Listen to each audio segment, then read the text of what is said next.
I sort of didn't realize I put this dumb question in the show sheet. Is the Lions backfield being severely underappreciated by the national media? Yes. Easy answer, right? C. And for the international field. I know for a lot of this conversation, we're going to be talking about David Montgomery, and we're going to be talking about the electrician. Shout out, Chef. That's the nickname, Chef. Shout out. Chef Talks Lions in the chat. I don't know if you're here, but he gave him the nickname the electrician. Maybe David Montgomery's the carpenter. The carpenter. But nonetheless, both of them, whether individually or as a tandem, seem to continue to be underappreciated. We said disrespected. Just not viewed as high as we believe they are here in Detroit. And maybe that is because we see them every week. We're close to this story. We're close to, their improvements. But, man, I'm trying to put myself. I'm with you. I'm trying to put myself in another market and looking on. It's like, if I could build the perfect backfield, this would be it. Yeah. Power, speed, agility, like any situation, these two guys can handle it. And we aren't even talking about Craig Reynolds. I'm thinking that they get put into this tier. I'll bring these names up again. Craig Reynolds, Sione Vaki, Zonovan Knight. Like, they have quality depth as a team, but that's not how this running back room needs to be illustrated to the world, needs to be shared. And that's exactly what CBS did. They came out with a list of 3 different tiers of running backs. You had a thoroughbred tier, tier 1.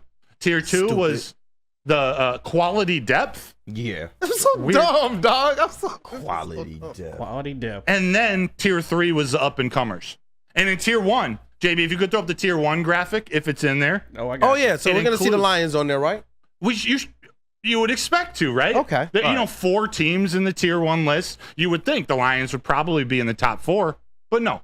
They have San Francisco, which I'm cool with. They have Baltimore, which I'm cool with. They have Eagles, which I have to think about for a hot minute, but I'm cool with. Mm-hmm. But then my big problem's with that 4th one, the Green Bay Packers. What did I say 2 weeks ago on this show? That the national media, for whatever reason, choose my words correctly, just finds the craziest ways to overinflate the Green Bay Packers. Yeah, it's nuts, bro. It's like everybody is ready to just say, you know what? Q season, Lions. Let's go Packers. What is going on here, dog? Aaron Jones didn't even have the best year last year. And he's not even on the team anymore. Exactly. What is going on? We haven't seen Saquon with the Eagles yet. I understand Saquon is him, but he's also very injury prone. So this is ridiculous, bro. Let's show tier 2, because we're coming back to tier 1 to talk about these Packers. But tier 2, this is the quality depth tier. This is where the Lions got put with another team that I think should be considered in the top tier in tier 1, and then 3 other solid teams. So we got the Lions, the Dolphins, the Steelers, which I like their backfield. Yeah. I'm not ready to put them into tier 1. I think what their draft, like what they did this offseason, they should be better. They should be good, but fine, quality depth. Saints, Jaguars have question marks about that, but they're definitely looking at the history of Alvin Kamara there. But some of this, comparing this to tier 1, comparing the Lions to, let's just call a spade, the Lions to the Packers. We're talking Josh Jacobs, a former All-Pro, former running back.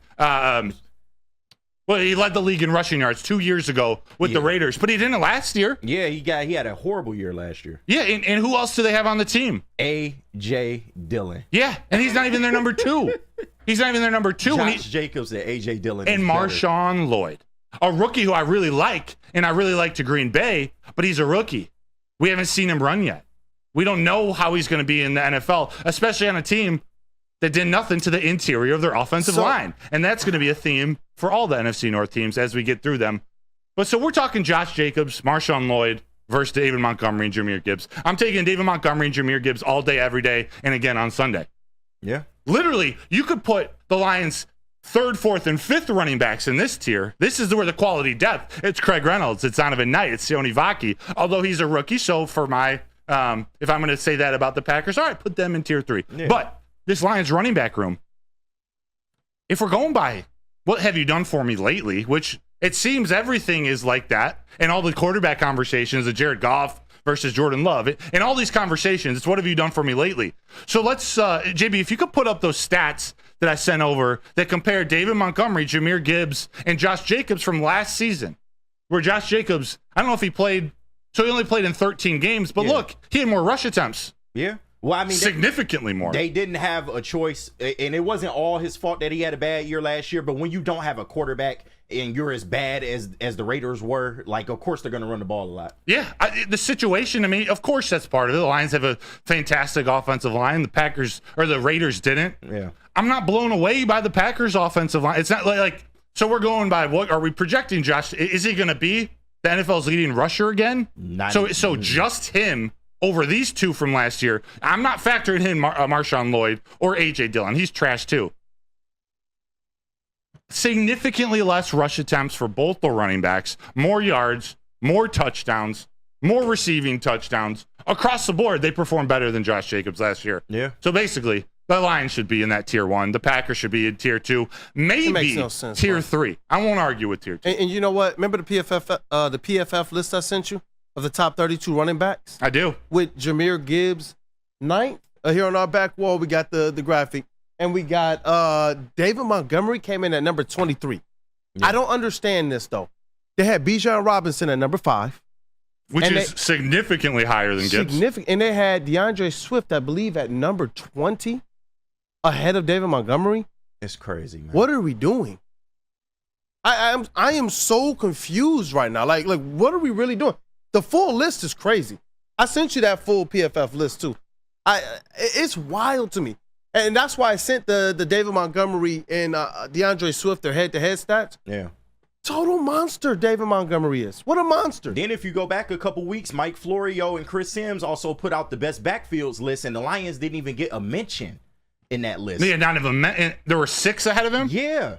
It doesn't make sense. It doesn't. In this PFF list, they had Bijan ahead of Gibbs, Breece Hall ahead of Gibbs, Aaron Jones ahead of Gibbs.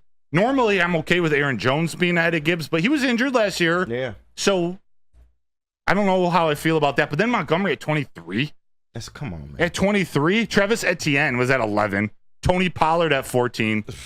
Rookie who was injured half the season last year, Devon Achane at 18. Jalen Warren at 19. Swift at 20. All right. I got to ask this then. How underrated are the Detroit Lions right now by national media?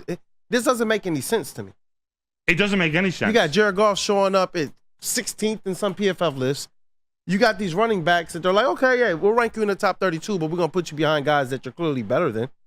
Like, is this what they believe will happen? They believe that the Lions are going to regress, or that all these other people are going to outperform the things that they've already done? The national media are waiting on the Lions' downfall. They got on the train last year because it was cute. They, at the end of the year in 2022, we beat Green Bay. They had no choice but to notice us. We had the year last year. It was all cute. Oh, look at this cute story. The Lions, they're finally winning. Yeah.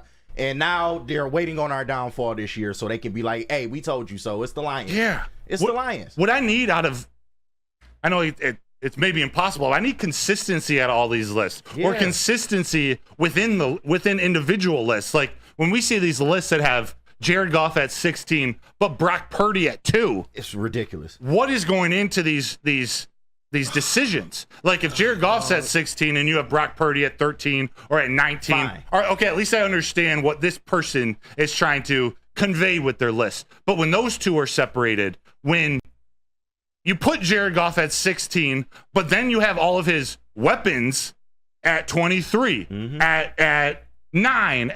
You rank the wide receiver room that people don't give enough credit to. Amon-Ra is usually talked about well, but then it falls off. But so you're not giving credit to Jared Goff. You're not giving credit to the weapons. What do we do? We're not giving credit to the coaches? Like, what are we doing here? It's crazy. Shout out to Dante151, 1999 super chat. Boom! As always, man, you are. We love you, Dante. We love you, Dante. Love you, Dante. He said Jared Goff is basically like 50 Cent in the song "I Get Money." You know the lyrics in that song. I get money. Money. Just changed New York to Detroit. Hell yeah! Shout out to you, Dante. That's our guy. That's our guy, JG. So we'll end with this. I'm gonna go around. Oh, we can do it as a group. Let's rank the NFC North running backs individually. Okay. Individually, who are we putting at number 1? We got Swift, Aaron Jones, Josh Jacobs, Jahmyr Gibbs, and David Montgomery. I think those are probably the top 5. Yeah. I don't think you guys are going to pull out. You can argue Jahmyr Gibbs. I would put Monty 1 just off of stats and recency bias. I'm putting Monty 1, but Jahmyr Gibbs right there at 2. I didn't was even know gonna you were go. going to start with that. That's a realistic thing. Like, we don't all have to go Lions at the top 2, but it's not outrageous. That's not an outrageous statement. Sorry, I'm going Lions top 2. I'm going Gibbs at 1, though, and I'm going Monty at 2. And it's because of the effect in the passing game and in the run game that I believe Jahmyr Gibbs is going to have this year. What Brad Holmes told us, he is a weapon. Yeah. That is who I know Jahmyr Gibbs to be. I believe his role this year, it's not necessarily going to increase, but I believe his opportunities will. Yeah. And we're going to see him. Because think about this. When we say David Montgomery with the stats, he got to play from the beginning of the season. Jahmyr Gibbs didn't and still crushed. Yeah. Now we know Jahmyr Gibbs figured out the NFL, and he's starting this year from game 1 on the field. Not having to learn, not having to take it slow. Jahmyr Gibbs is going to have a hell of a year. Straight up. Yes. And then when you look at Josh Jacobs, he's not even technically a better back than Aaron Jones. I'm taking Aaron Jones over Josh Jacobs. Yeah, at 3rd, yes. Josh Jacobs is probably 4, maybe 5. Maybe 5. But absolutely, Aaron Jones, if he stays healthy, he's a better back than Josh Jacobs is. Like, flat out. And I'm taking David Montgomery over DeAndre Swift. Mm-hmm. Yes. And yet Swift is last because we already did that. We did this. We know this story. If he stays on the field, fine. But that's the biggest issue if he stays on the field. I mean, bro, the Lions took David Montgomery over DeAndre Swift. Yeah. And now DeAndre Swift is going to David Montgomery's old team, where everyone is questioning how good David Montgomery was with the Bears, but we all know that was because of the offensive line. Exactly, and he played with the Eagles last year. He had a great year, but this is a downgrade in terms of offensive lines. Yeah, now he's getting paid more than Montgomery. So I'm picking Jahmyr Gibbs first. I think every NFC North GM, if they were drafting today, would select Jahmyr Gibbs first, especially with this Detroit Lions offensive line. Yeah. To be honest, I'm indifferent, 2, 3, 4. I would put Aaron Jones ahead of Josh Jacobs. I have no problem putting David Montgomery over both, but I'm going to put David Montgomery 4th just because I think he's in the best situation. Like, I would take him 2 if it was the Lions picking 2. I hear you. Put him behind this. But Monty not getting enough respect in my eyes. He's not. He's not. Again, I have no problem with him going at number 2. I'm just, for the sake of this, I feel you. I'm gonna channel some of the success that Aaron Jones and Josh Jacobs have had in the past. But I'm still, if we're drafting to build a team for today, if we're starting a team today and we're drafting, I'm taking Monty over both those 2. Yeah. Hey, Swift is 5th. You know what? Shout out to Mike Reed. He just gifted 5 Uber Sports memberships. Man, I love this chat family. Mike Reed, you're the dude. If we're going by, like, right now before this season starts, I have Aaron Jones at 2 and I have Monty at 3. I can dig with that. If we're going into next season in the situations they're in, I'd 100% have Monty over Aaron Jones. I do 100%. not like the situation he's in at all. Yeah. And who's your number 100. Gibbs. 100. I have Gibbs as a top 5 running back in the NFL. We got into it on Young man. my podcast with Joel, Ying Ying Sports. Shameless plug. Please tune in. But in this situation, with David Montgomery on the Lions, clearly number 2. Oh, 100%. Number 2, that's not a question. I was just saying, if other teams were drafting and they didn't have this situation, you might go with Aaron Jones or Josh Jacobs over DeMont, just because we've seen DeMont with the Bears. And I think people... And I'm not even making a good case. He is the second best running back. Screw it. I think people are forgetting how good of a runner Monty is in the open field as well. In that Chargers game, thank you, Justin. You saw him make that play that was, what, a 75-yard touchdown? That's something that people think Monty just is a 4-yard get it back, but he also has that explosiveness that he can take it to the house from a long distance and hit a home run. Thank you, Justin. He is a complete back, short yardage, big gains. He can catch the ball out the backfield. I know that's not necessarily his specialty, but he can do that as well. Like, he does it all, man. And last year, he really showed the NFL what he can do if you put a solid, competent offensive line in front of him. But even in Chicago, he was bordering 1,000 yards. Yeah. He's not getting enough respect to me. I'm sorry. Yep. And what did Monty say when he got here? He was like, you know what? From the outside looking in before, it was like, I don't ever want to go there. I don't know what's going on there. He said when things turned around and he actually had an opportunity to come here, he was like, yo, this is the best team I played on. And he the said best offensive he line. was willing to get water. He just wanted to be on the field. He wanted to make a difference. That was the best introductory press conference I think I've ever seen. Yeah. Just in terms of what this team needed, him and his personality and the words he said at that time and place in this franchise history. Yeah. It's like, I don't care what I do here. I'll get water for Jared Goff if he needs it. I'm here to help this team win a Super Bowl. You know what? Okay. All right. Insurance, baby. I love it, man. Whether it's David Montgomery has insurance to Gibbs has insurance to David Montgomery, Craig Reynolds, Sione Vaki, Zonovan Knight.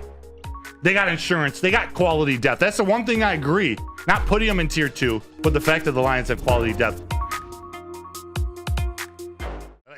If he's looking to develop, I wish he had an equivalent of a Terrell Williams. Of what many of these Lions players and coaches think of as the best defensive line coach in the L. Yeah, and I know that there's a lot of fans that are out there as well. We're excited about what Terrell Williams could be, but I'm excited to get to know a little bit more about him. Yeah, so like I've known his name, I've known the teams he's been on, but we haven't really heard of him a lot. It was awesome to see him in front of the camera yesterday, or actually it was 2 days ago, Tuesday after their OTA day. And this first clip, just to get to know him a little bit, I want to show you guys what he said about his coaching style. This is how he describes how he approaches his job coaching. I'm adaptable is what I'll say, as I can pretty much coach in any scheme. I can coach in any environment, and I think that if all the players get from me is what we do on this field, then I've missed. You know, I care and I love the guys that I coach, and if that makes me a teddy bear, then that's what it is. But I will say we're going to play with a certain style, and that style fits what this football team is now. Violence, man. That's the style. Violence. And if you could put up the next slide, Jesus. Put up the next back wall. It's that violence. Like he comes off, and actually, I don't know if Jennifer Hammond brought up the teddy bear statement earlier in the press conference, but like that was like he almost seems like this big teddy bear, but he's not. He holds these guys accountable, but you could see the love that he has for not only what he does, but those players. Like he actually cares about what he's doing, and doesn't that fit with the rest of the staff? Fit with Dan Campbell, fit with Aaron Glenn, and this entire staff that they put together. It definitely does fit. And you know what? What also I noticed from him, this ability to call your shot confidently. Like as he speaks, and he's just talking about himself, he's very measured, he's very composed, he's very sure of himself, he's very confident, and that's what you want around, especially some of these younger players on this Detroit Lions team, not just his position group. You know, these guys are leaders of men, not just your position group. It's who you are as it relates to helping this team overall, being able to mold a championship caliber character. And that's what I really, really feel about Terrell Williams, just kind of hearing him speak. Yeah. And hearing what others are saying about him as well. Yeah, and although, like you said, he's the defensive line coach, but he's also the run game coordinator from the defensive end. And he's a vet. He's got his hands in the linebacker group, in the secondary, all of these guys. And the linebacker coach, Kelvin Shepard, played for him. Like he is familiar with Terrell Williams, with Big T as he calls him. So he knows the terminology. He knows what he likes to coach. And when you have that, what's the other C word? Not consistency, but you have that continuity. That's the word I was looking for. Not only from a coaching staff and from the players year to year, but from the knowledge and the terminology from the defensive line to linebackers to secondary. It all flows together. This is what Kelvin Shepard, the linebacker coach, had to say about Big T. Big T.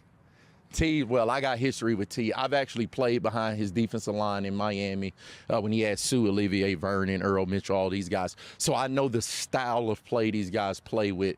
So it was like a natural thing. When T got here, he tells me, "What up, Shep?" Reunion. He walked in the door. We sat down for a couple hours, talked about how we was going to do the front seven, talked about how we were going to play. I already knew a lot of his terminology. So it was really just me getting in the classroom with my linebackers and letting them know the standard that man lives by.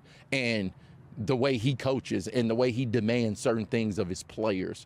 I think you'll see, again, nothing to what's happened here before, but T's the top of the echelon when you talk about D-line coaches in this league, and the standard and his expectations, he's never going to deviate from them. So I expect that room to rise as well, and it'll be good for all of them. It already has been. Bro, I like what I'm hearing. I like what I'm hearing. Don't you feel it? Leaders of men. I love it. And he said, you know, he's never going to deviate. He's never going to deviate from who he is. That's what I love about him, man. And it seems like with what everyone is saying about him, especially when the Lions first hired him, you kind of heard from different players around the league, different personnel, coaching personnel around the league talk about who he is, you kind of get a sense that this guy is a guy who's continued to build upon the winning foundations in his life and casting aside everything else. And now you got this coach who doesn't just have the respect of the players, but also his peers as well. Yes. I love it. It's everything's working together. Yeah. Like, I believe it will lead to success, but you got to have that to be successful anyway. Nothing this season is going to be a fluke. To see that continuity, that trust between position groups, between position coaches, it's something special. And we're going to get more into the players and what these coaches feel about the players and how they can help each other. But there's one more Terrell Williams clip that I want to play for you. And just real quick, Of that's course. a great point, because you're right. Calvin Shepard, he's a positional coach at a different position, but he's talking about how confident he is that, you know what, I know that guy's going to have his unit, his guys ready to go. Yeah. That's got to be an awesome feeling. And he said in that linebacker room, he's like, all right, you guys know, this is what he expects. And I when like you're talking this, about man. the linebackers and the relationship with the defensive line and with the secondary, which we do have some clips coming up. Kelvin Shepard talking more about that. They bounce off each other. It's required for them to be on the same page. And if not, they can't get the best out of the players. I can't wait to play the cornerback clips or what Kelvin Shepard says about this new cornerback group behind him. And about Ali McNeil and DJ Reader and the destruction in front of the linebacker group. We're going to do that in the next segment. But this last one about Terrell Williams and what he talks about building his confidence in his players, and he takes a rightful jab at the media in the sense that he wants these players to gain their identity, to their confidence to be built from him, from their coaching staff, from the team inside those walls in Allen Park, to tell them exactly what kind of player they are. Not what we say they are, not what we write about they are, but what Terrell Williams, the best defensive line coach in the NFL, thinks of them. Check out this clip. Terrell Williams on building the confidence in his players. I know that we'll play a certain way. Like, I believe that strongly, and I believe our players feel like they're going to play a certain way. So, my job is to help them get better, but also to build up their confidence. Because when you tell them that they're bad and they're this and they're that, then they start to believe it. And it's important that they listen to who they need to listen to, which is us in this building. And no offense, but not you guys. Like, you can't define them. We'll define them and what they are and who they are and the way they walk and the way they talk and the way that they play football. That'll come from us in this building. Hey, bro, I heard that C word, confidence. Yeah. He's trying to build up their confidence, man. Yeah. And him define them. Yep. Not, all right, Marcus Davenport, you're an injury-riddled defensive end in this league. True or not, maybe that was a bad example. True or not, that's not what Terrell Williams is telling him. Hey, you put the injuries behind you. You are a beast. You are an athletic freak. You and Hutch on opposite sides of each other can be special. Like, here, we're going to define you this year, not from what you did in the past or not from your injuries in the past. Yeah. I said opposite Hutch. And before we get to break, all right, one last clip from Terrell Williams. This is going to get into the player conversation, how the players can actually help out one another. But it all starts with the star. It starts with that edge rusher, Aiden Hutchinson, and what he means to this team. Check out what Terrell Williams already thinks about Aiden Hutchinson. Hutch has been he's been unbelievable this offseason, and I think he's made huge strides from the time I arrived and to where we are now. And it's not me, it's him studying tape, it's him asking questions. He's everybody sees a big, tall 97 with long arms and Mr. Michigan and all this other stuff, but what you don't see is the time that this guy puts in, and he's constantly asking questions and studying tape and studying other players and working on his craft, and he is an extremely coachable player. Like, I love the guy because of what he's about. Like, he's about getting better. He's not about the glamour and glitz. He's just a grinder, and we need a lot more guys that have that mentality. No glamour. Yeah. No glitz, just a grinder. And there's a word in there, a C word, coachability, they want to get to. But Hutch, real quick, and that quote at the end, no glamour, no glitz, he's a grinder. like Hutch is one of those types of humans that could have easily been, thrust into the spotlight. He's a good-looking dude. He's talented, from Michigan, got a good family. Like, Go Blue. He could have jumped into the commercials and kind of let football take a back seat from the moment he stepped in the NFL. But he's not about that. At least not about that yet. He does. He's his a stuff. football player. Yeah, he's a football player first. And Terrell Williams talk about how unbelievable he's been so far. They haven't even been in pads. This is just classroom work. This is leadership. This is in the weight room. This is nutrition-wise. Like, this is why he's a pillar of the Detroit Lions team before his third year, because of all that stuff he does. And the number one thing, every coach at any level will tell you the most important trait, not speed, not arm strength, not anything on the field. It's being coachable. Whether you're the star player or you're number 53 on the active roster, it's being coachable. That allows coaches to trust you. They'll trust you if they know what they say. You're going to at least try. You're going to be open to try new things. That's how you get better. That's how you develop. Yep, at 150% as well. Knowing the type of guys you have that we're going to go out there, we're going to work, we're going to do what you're going to say, but we're going to make sure that we give it our all as well and leave it out there on the field. That's what I've liked about what the Detroit Lions identity has really kind of formed into.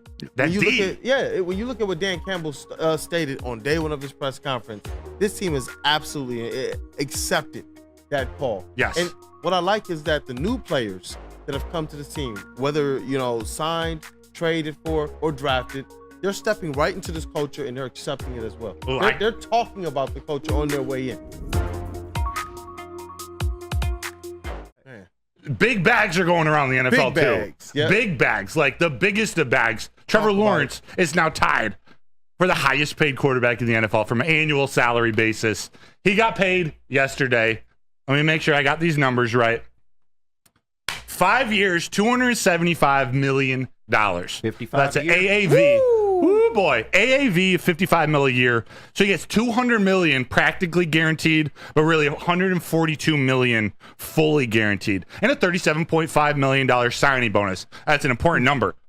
But I'm going to ask you guys, man, how good does this make Jared Goff's contract, his extension look? Remember, he just signed a 4-year. So Trevor Lawrence got 5 for $275. Goff got 4 for $212. So it's $53 million a year. $170 million practically guaranteed, $113 million fully guaranteed, but $73 million signing bonus. How good does this make Jared Goff's contract look? Or even if you don't want to get into the contract, the numbers, how good does this make Brad Holmes look for getting the job done early? Brad Holmes continues to make waves, especially in this contract field. You look at what he did to lock up Jared Goff, Penei Sewell, Amon-Ra St. Brown. We've already seen Amon-Ra St. Brown's contract get pushed down. We're going to see the same thing with Jared Goff's too. Like Big Sean or Jay Sean, down. Hey, that's it, man. We're gonna see the same thing here with Jared Goff. It already was a good deal. I know KG was consistent with this. Like anything under what you say, 55. Yeah, you was cool with. I was cool with. It was already a good deal for Jared Goff for the expectations they have, for the belief that the organization has in him. Brad Holmes is cooking, and Jared Goff is one of those guys that's allowing them to cook. And just look at Trevor Lawrence. Look at the people he's above right now.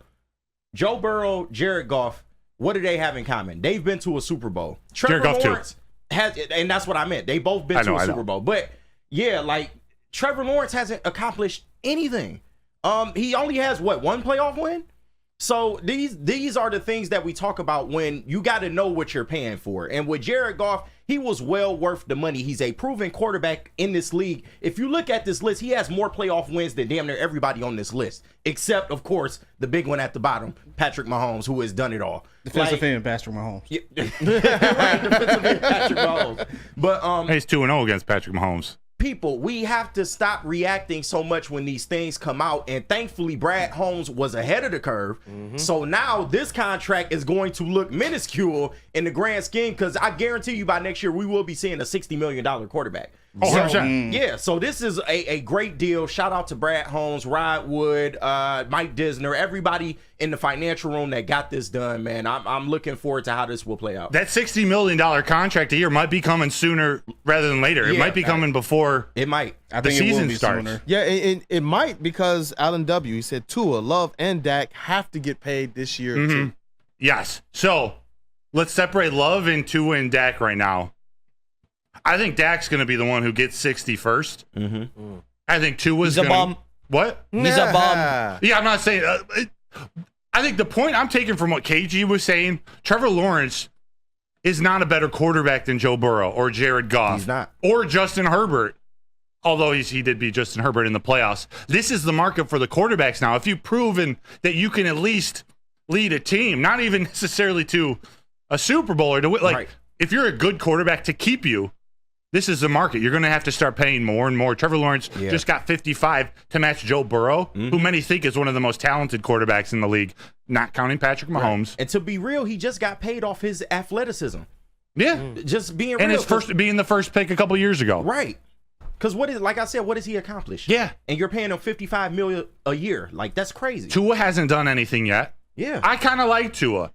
He hasn't done anything yet, but he's going to get 55, if can't not afford more. to let him go in a league where quarterbacks, it's not something where they're just all growing on trees and they're taking you to playoff success. Yeah. Or give you the opportunity to have it. It's why I thought they should have, and he didn't even last, close to pick, what were the Dolphins, 21, 22. And you got to account his injury history as Right, well. right. So they're going to pay him with all that. It's why I thought they should have considered going after Michael Penix Jr., just starting the QB contract situation over with almost the same quarterback. Yeah. Obviously, the Falcons took him at 8. Right. And they gave him all the weapons in the world, and they can't win in a cold weather game. Right, and that will still be a problem, but he's still going to get paid. He might get 60. Yeah. I do believe he'll get at least 55. Dak, because he's going to get 60, and I don't know why, but he's They going better to, if not give more. Dak 60. Now, the key, real quick, and I know we're over, so we're going to need to be relatively short with this, but Jordan Love, he's a quarterback. I believe Jared Goff is better than Jordan Love. Jordan Love is also younger and has superstar potential. Like, we might see that this year. Green Bay might see that this year. They might try to lock him up before this season, too. They'd be smart. Jordan Love might try to smart. get paid before this season. What do you pay him? Like, There's no way he should be making the Trevor Lawrence contract or anything above that. To me, he gets the golf contract at the max. Because he has one playoff win. I can see his agent, though, making the case that he deserves more than Goff, who you could say maybe is on the backside of his career. For 8 games of a season? That's how this is going. His agent, if he's doing his job, he's going to play it off of that. Of course. He's going to use the age. He's going to use potential. And although he's not he's not 22. He did sit behind Aaron Rodgers for 3 years. He's going to use. How old is Jordan Love? Actually, That's a good question. Could you check while I'm talking? Yeah, gotcha. I appreciate that. He's going to want maybe more years. So we'll see He's how the 25. numbers play out. 25. He's 25. Yeah. Yeah. Okay. So he's young. 4 years younger than Goff. Now he might not want a 6-year contract. He might be looking for a 4-year contract to then get another big payday. Yeah. another big payday at the end. So I fully expect Jordan Love to be seeking 55 this year. If not, because he got the team-friendly contract this past year, they wanted to evaluate him for one more and figure out where the Packers were. Jordan Love, if he trusts himself and staying healthy, if they don't pay him this year, he could totally wait. And if he turns into the superstar potential he has, or what Easy thinks of him, he'll be getting 60, 65 next year. That is true. So That's a big bet, though. That is a big bet. Bet on yourself. that is. But it's easier to bet on yourself when you start 3 games in your career and you get a $25 million extension already just to let the team figure out where Jordan Love is, and his agent is doing things the right way. Yeah, this past season it plays and it's set up beautifully, especially for this opportunity for Jordan Love. And I believe his agent's he has to play it the right way. I don't know why he would go in and try to secure less than what Jared Goff got. I do agree with KG at the very least. I think it's going to be somewhere around what Jared Goff got. But if you're playing this thing the right way, you're talking about what the future could be. You talk about if the Packers have to start this thing over from a quarterback position, despite the fact that they've made some investments on this offense. Yeah. You want to be able to take advantage of that window. It's like, honestly, Jordan Love has the leverage, in my opinion, with the Green Bay Packers in this contract. Yeah. If I'm his agent, I'm using everything Easy answers us in response to Love versus Goff. I'm using his argument. I'm using the amount of touchdowns he's thrown compared to interceptions. I'm using how he came on the second half of last year to the advantage, saying, hey, this is a potential. If you wait another year, Jordan Love's going to be expensive. He did this with a beat-up offensive line. Aaron Jones wasn't healthy for most of the year when Jordan Love was struggling. All of my reasons of why I need to see more out of Jordan Love, that should be the agent's reason, the reverse of that, of why they need to pay him now, because he struggled when they didn't really have much around him. So, hey, pay him. Get it out of the way. So then you can finish building this team around Jordan Love. We know Jared Goff is locked in. This team is being built around Jared Goff. The offense is being built for him, whether it's Ben Johnson or whoever's the OC in the future. They want to do the same thing with Jordan Love. So they want to get him locked up sooner rather than later. It's just, are they ready to give 55 to him? Or are they willing to take that chance of 65 next year after Tua, after Dak?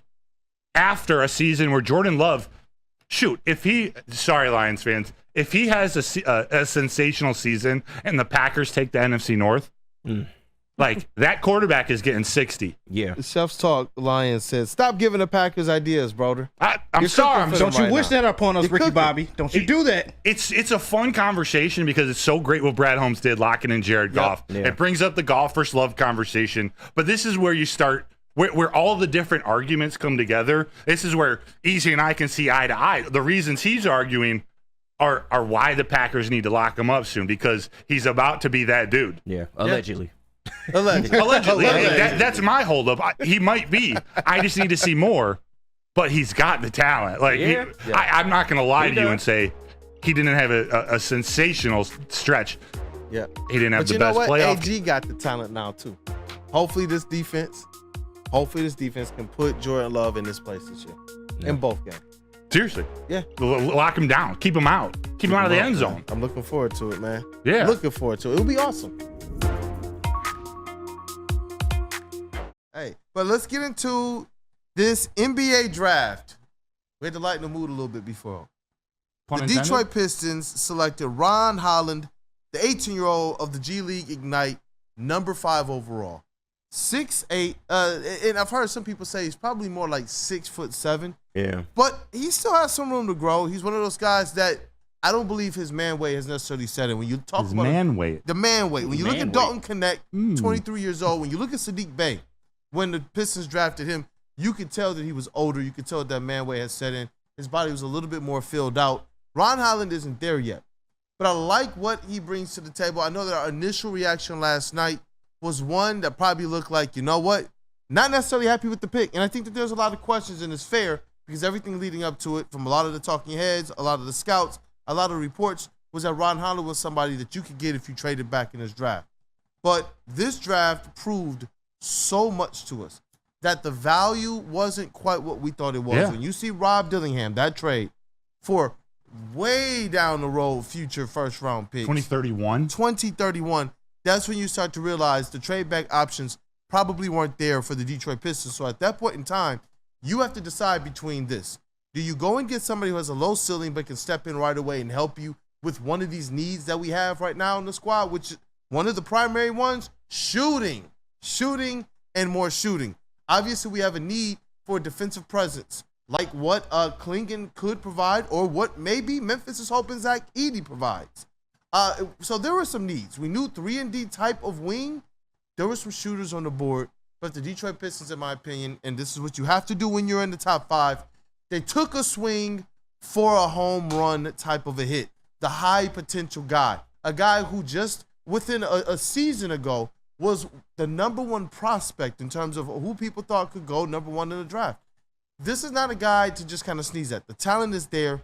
The only issue we talked about on the draft show as well, Ron Holland, was the shooting. But everything else is there. And he did this in the G League, not in college. Yeah, we'll get critical on him, but let's talk about the things that are good about his game. Let's talk about what we like, because he did do a lot of things while in the G League, leading up to the G League, becoming the top prospect in the nation. And he's a bucket at 18. Absolute bucket. Talk about his usage rate. Talk about some of the things he did playing in the G League against bigger guys. Against, I don't want to say grown men because there's still young kids in there too, but more developed guys. So he averaged 22.5 steals a game. I know you got some stuff prepared. Yeah. But he does have a lot good about his game, just not shooting, and we'll get to that. Yeah.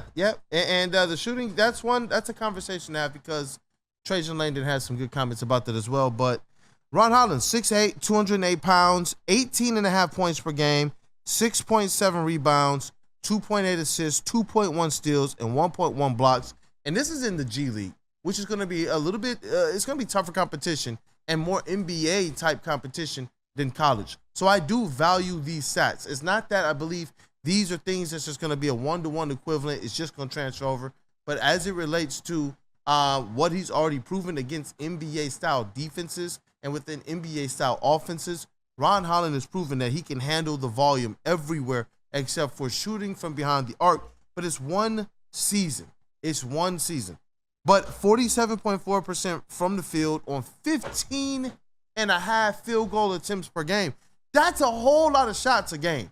And to be able to shoot 48%, he was doing a lot of good. So when I look at this thing, the three-point shooting is 24% on 3.1 three-point. Yeah, so that's not good. Attempts per game. That's not good at all. And it doesn't fill any of the needs. But if you could get that shot right, which is something that Trajan Langdon was talking about. Fred Vinson. And that's why he mentioned Fred Vinson. That's why you hire a Fred Vinson to this to be here. And another one of the things that we discussed last night as well was, what does this mean for the logjam on the wing? Because you already have an Asar Thompson here. We saw how that played out. A guy who couldn't necessarily shoot, but could bring it on a defensive end, which is something Ron Holland can do. The difference between the two, though, is that Ron Holland has a lot more to his game, where he could even probably play the two, a big two guard. That's a big two guard. He's a very, very versatile player. He got the handle. Obviously, some things you want to tighten up on. But Langdon actually, and I want to credit Omari Sankofa for putting this out there from the post-draft press conference last night. Langdon on Holland and Asar. He says, I think they can play together. I think they can play on different units, and they may not look good together at first, but they're young, developing players. That's going to happen when they're 18 and 19. And on their athleticism, he says, I think they're similar. High compete level, high ability to impact defensive end, elite athleticism and size for the position, big-time rebounders. Those guys are hard to find now. So they're taking a big swing on high reward. It's going to come with some risk, and I don't think it's that much risk. We can't have this kind of revisionist narrative right now. We said going into this draft that we would be okay if they traded the pick. We said going into this draft that we would be okay, if they deprioritize the youth movement and started to make a move towards adding players that we think can impact them right now. They're going to make a pick in this draft. I'm not going to necessarily cry about what the player was or wasn't, though I wanted shooting. I like Dalton Connect. Klingon was on the board. You're taking a swing at a guy who could bring you so much more if Ron Holland pans out to be what a lot of these scouts for years have said he is. Yeah, good. Is it safe to say that the risk is just the fit with the Pistons, how they're currently constructed, just it not working out versus the risk of the player? He's got a ton of high upside. We don't necessarily know his floor, but he's a very well-rounded young player. Shooting is just his biggest weakness, and that's the Pistons' biggest need, which makes this so hard to understand. All right, like, why? We were talking, or Trajan Langdon was talking about shooting and spacing. He doesn't fit that. But what that tells me is, A, there's probably another move to come, because you're talking about the logjam with the forwards / wings, a logjam with forwards and wings that aren't the best shooters outside of Simone Fontecchio. But if you do want to build a team that plays better defense, because they were so bad at defense last year, he's arguably the most complete defender, or at least maybe has the highest upside as a defender in this draft. He showed the best defense at the highest level of play that a prospect can play. Yeah. So I do subscribe to the notion that I would rather draft offense and coach defense, like try to bring out find a coach who can bring out that effort to play good defense. But it's like, I'm trying to picture this if they didn't draft Asar Thompson last year, who I think of as somewhat of a similar player. Ron Holland's actually probably more developed, a better offensive player by far. I don't know. I like a lot about him. It's just hard to picture without another shooter on the team, without them going out and getting another shooter. But again, there are guys with what Sacramento did. Kevin Huerter might be on the block. Like Zach LaVine, if they make that trade, that automatically adds some shooting, some athleticism to that backcourt. So it's not a finished product. I can't get past the fact that he can't shoot. Here's what I really want to picture, at least. I hope that on draft night, or even preparing for draft night, that Fred Vinson went up to Trajan Langdon and was like, "Oh, I can fix that. Like, I see something there. His 3-point shot isn't broke. I can fix that. So if you want to take that player, I got you, Trajan. I hope that happened." Yeah, and you know what? Shout out to Kevin O'Connor, NBA. He says, Ron Holland to the Pistons. This is great news for him with Fred Vinson there as an assistant coach. Vinson is one of the best shot doctors on the planet, helped overhaul Lonzo's mechanics and turned Ingram into a reliable shooter. Made his biggest difference with Herb Jones. And you can find those stats out there. He helped people raise their percentages as much as 6 and 7% from behind the arc. And what I like about Ron Holland is this. He took a low amount of volume. Sometimes with a guy like that who shows to be able to have some offensive game, maybe if he takes 6 or 7 threes a game, like you saw with the Dalton Connect, maybe he finds that percentage get up to actually 30%. Because shooters like him generally get better as the volume increases. And so when I'm looking at this 3.1 and did kind of the quick math, the goal here for Vincent is, can you help Holland within those 3.1 attempts make one more 3 a game? Right now, he's sitting at 0.77 made threes a game. Can you help him get up to 1.8 made threes a game? And that's the 3-point percentage that you would like from Ron Holland if he's not going to shoot a high volume. And if he's going to shoot a high volume, can you make 2 of 6 threes a game? You know, when you look at the strides that they made with a guy like an Isaiah Stewart now, who is a reliable 3-point shooter, it does make me more optimistic about Ron Holland as the pick now, because I like everything else about Ron Holland. Everything else. We continue. When we even talked about him in the prep during Woodward Pistons during the morning show yesterday and after the draft, everything else is there. Yeah. That's why I continue to tee up the questions like, is it just the 3-point shooting that we're concerned with? Because this is not necessarily an Asar Thompson type of a pick to me. This is a guy who's coming in that can handle the rock. This is a guy that can create his own offense. This is a guy that can get to the rim from the top of the key easily. This is a guy who, if you fall asleep, he's dunking on you. Like he can play make off of it. He has like this kind of natural feel and charisma. And then when he gets into kind of this ISO mode where he's kind of on one wing and putting his back to the basket and things, I'm seeing flashes of stuff that you can't teach. Yes. And so if all you have to really teach is the shooting mechanics, he has everything else, man. I can see why he was a former #1 overall prospect to be drafted into the NBA. So it's like I'm not going to scoff at Ron Holland. He has a lot of discernible skills. He has the size. He has the weight. We were talking about some of these other players like a Cody Williams. He would have to get his weight up at under 180 pounds. With a Ron Holland, you got a guy who's already 208 pounds and 6'8". So when you're talking about defense, when you're talking about guys coming to the NBA and worrying about injury issues with some of these other guys, some of these guys being able to get pushed off of their marks and such, Ron Holland already kind of has the framework that you cannot teach, a skill set that you cannot teach. And the thing that he's lacking right now is something that you can teach. And the Pistons have some of the best people in the entire world at being able to teach this one skill, and that's outside shooting. We got to talk about the Detroit Pistons. Yeah. They have finally spent some cap space on players that we believe will play. Unlike in previous years, Monte Morris didn't play. Bojan Bogdanovic was hobbled. We were waiting for a while for Ali Burks. And when they did play, there was always some type of injury that they had. They went and traded for Gallinari and Muscala. Those guys wound up getting injured as well after us seeing a good 7-game stretch with them in the lineup. Yeah. And then they got injured again. And it was just like, what in the world? What in the world? So the hope here is the Pistons signing Tobias Harris, 2 years, $52 million contract, fully guaranteed. This was first reported by Adrian Wojnarowski of ESPN. The Detroit Pistons, they make a move to bring in a stretch four that can shoot from behind the arc. We continue to say you got to space the floor for Cade Cunningham. Now you got Tim Hardaway Jr., you got Tobias Harris. It's not your A1 type free agents that you're looking for. But one of my takes with Tobias Harris is this. Because there was a question I was going to ask you guys as well about Klay Thompson and the money that he got versus Tobias Harris. Cheaper deal for Klay Thompson. I wonder if there's a little bit of a discount for a team that just got to the finals for the Mavs versus the Pistons. Sure. Similar shooting numbers, similar stats. You know, with the Pistons have been better off kind of pursuing a Klay Thompson over Tobias. But I like what Tobias brings stat-wise. I like what he could bring as it relates to the mix with this young core. But he wanted to be here. this is not a secret. For the better part of a year or a year and a half, we have reported that Tobias Harris wants to be here. His wife is from here. They appreciated that, not just kind of living here, but how the fans have treated them.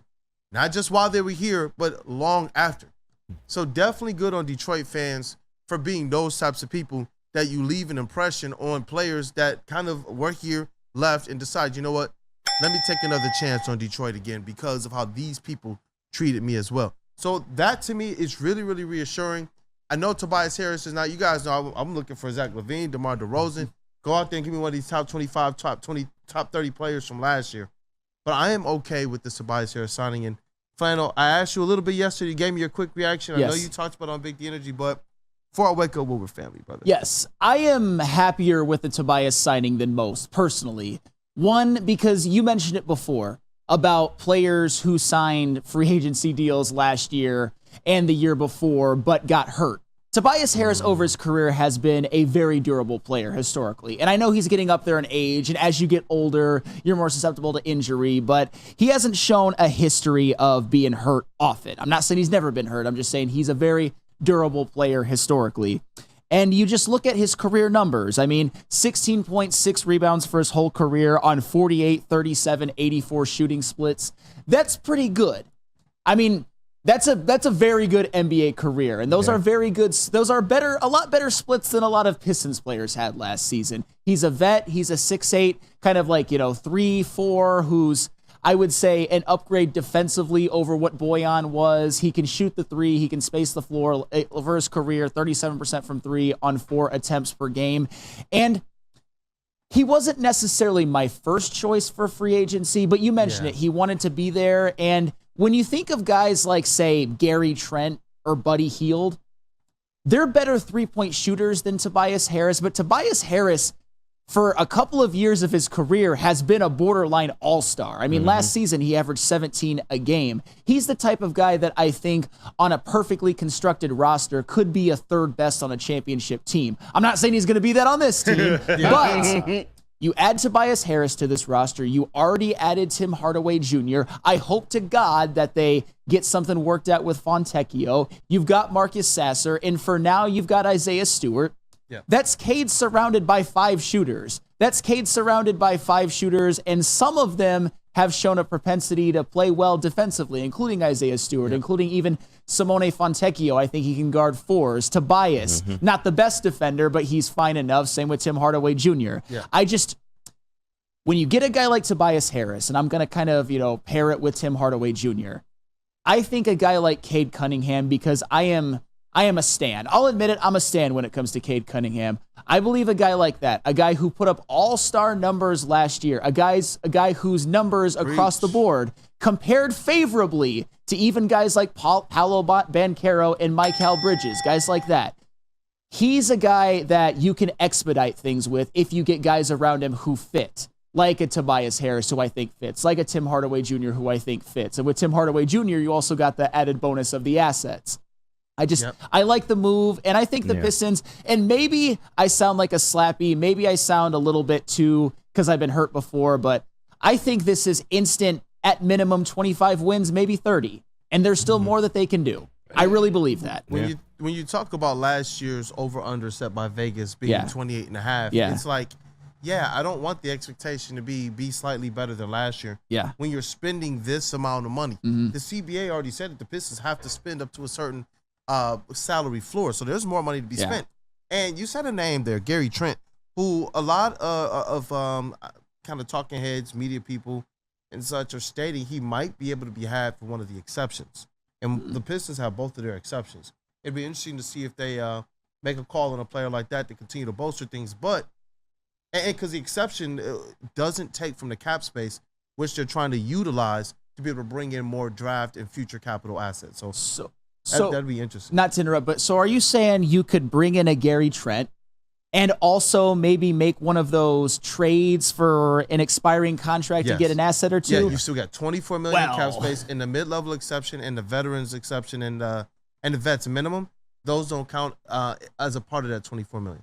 Depending on whose contract you might have to absorb, along with Gary Trent, I'm not going to say it, but I'd be getting pretty excited as long as, of course, Cade stays healthy and people stay healthy. But as far as construction goes, don't hate it at all.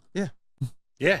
So I'm neutral on the Tobias Harris move. He wasn't my first choice. I don't necessarily think he's the greatest fit of all time, but I understand why he's here. I like the veteran presence he brings, and he can shoot the ball.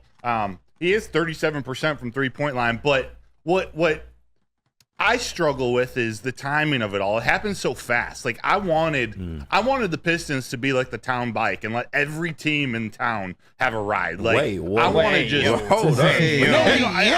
I want Trajan Langdon's phone being off the hook. Like I wanted the Pistons to be the dumpster fire for all these contracts, and $26 million a year, 52 over 2. That takes a big chunk out of that. What they have. 55, 65 to begin with. Yeah. So there's still stuff you can do with the 24 mil they have available, but I don't know. I just thought for how Trajan Langdon sort of hinted at how he was going to approach this, I thought they could have been a better escrow account for some of these contracts. Yeah. Gather some picks. I think they're probably out of the Zach LaVine, sweepstakes, if we want to call it that, and maybe not. Explain to me if they. So. Like $43 million a year, I think he makes. How they make this all work?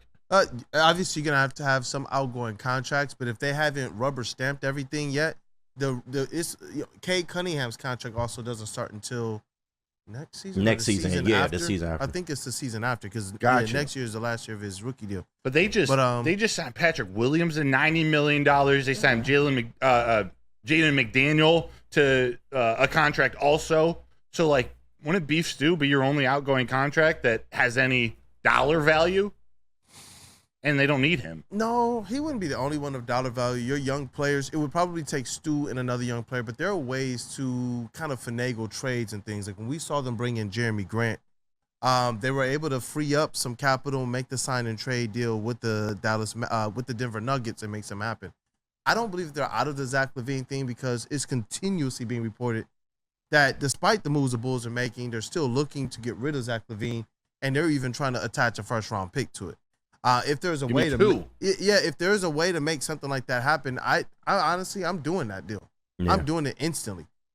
With the Tobias Harris stuff, I understand if some people find it a little underwhelming because it's not our first choice. We've been in the trenches for 10, 15 years waiting for this team to kind of turn things over. And when you go through what we just went through with the restore, we're sitting around right now waiting for what should be our reward, which is a team that's ready to make the playoffs, and instead we're kind of starting things over. So I get it with like Tobias Harris and Tim Hardaway Jr. that some people are like, you know what?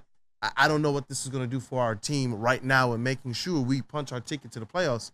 But in terms of making sure you strike this balance, because it was something that you stated that I agree with, but you have to find a balance. It's not just the draft capital you bring in, but how you also support the players you've already drafted. And I do believe that you have to find that balance in between what draft capital you bring in and the types of vets like a Tobias Harris that can actually help this young squad take the necessary step forward, whereas like a Bojan Bogdanovic, he wasn't necessarily that player. The thing that I like about Tim Hardaway and Tobias Harris is not all three-point percentages are the same. And Simone Fonseca, you can throw him in there too. These guys can take a high volume of three-point shots, and their percentages are the 37s and the 36% and the 35 and the 38s. Whereas other players, like an Ivy and some other players on our squad, they take 3-4 threes, and they're at 34%. As that volume goes up, that percentage continues to go down. And so you got some guys that Cade Cunningham can absolutely depend on when you're talking about getting down court, getting in the half court, absorbing that gravity and kicking it out to a three-point shooter who out of 7 or 8 threes that they take a game, they're going to hit at least 3 or 4 of these things. That's so much more different than what they had to rely on last year. And I'm excited for what this can do for the offense, but they do need more. Of course they need more, but I think they've done enough for this to at least look like a somewhat real basketball team next year. I mean, you got some veteran shooters. You're not going to be starting the year off with Killian Hayes and Asar Thompson in your starting lineup, which was just malfeasance in the worst play. But hey, the man who was responsible for that malfeasance is now gone. Yeah. So that doesn't mean anything for right now. But you were right. You need, with how bad it's been, you need some veterans. You need someone to just make it look like a real basketball team that is somewhat watchable. You can't have what was last year. And as you said before, a guy like Tim Hardaway Jr., who not only for the assets, but for the 36% career three-point percentage on 6 attempts per game, a high-volume shooter who still shoots it efficiently, a guy like Simone Fontecchio, who is a restricted free agent and we want to bring back, but was over 40% on high volume in his time with the Pistons. A guy like Tobias Harris, who isn't as high a volume, only 4 attempts per game in his career, but about 37%. That to me tells you that he's got good shot selection and he's smart with when he takes them. And that's another type of player that I think Cade will benefit from. So I'm happy as of now, but as you said before, I want more. If you can get Zach LaVine and take on a first-round pick or two, some of the things I'm thinking might be a little reckless. I'll just say that. So I'm not going to put that out in the air now, but I think if you get Zach LaVine plus assets, Tim Hardaway Jr. plus assets, and Tobias Harris in free agency, that's a winning offseason for me. They're a 14-win team last year. You can be as reckless as you want. I support you. For real. You got to be as reckless as you can be, man.